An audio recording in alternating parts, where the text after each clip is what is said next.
গঙ্গাটা ঠিক আগের মতনই আছে, কোনো পরিবর্তন নেই। বাইরে থেকে এক দেখতে লাগলো, ভেতর থেকে আর আগের মতো নেই। যে জলটা কিছু সেকেন্ড আগে এখানে ছিল সেটা বয়ে চলে গেছে অনেকক্ষণ আগে।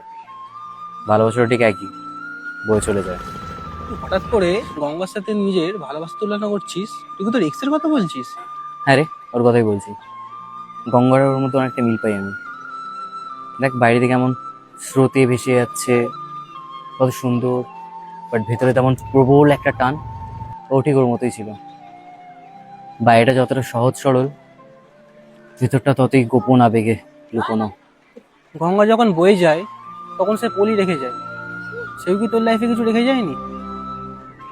দিয়েছে তো, একরা স্মৃতি আর এক বুক অভিজ্ঞতা, সাথে যন্ত্রণাও।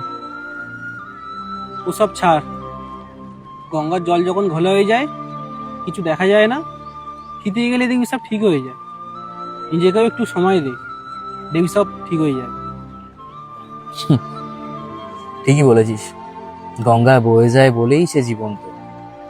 আর সেও হয়তো বয়ে গেছে বলেই আজ আমি নিজের জীবনকে অন্যভাবে শিখতে পেরেছি, নিজেকে বাঁচতে শিখেছি। এই বহমানতাই হয়তো নিয়ম।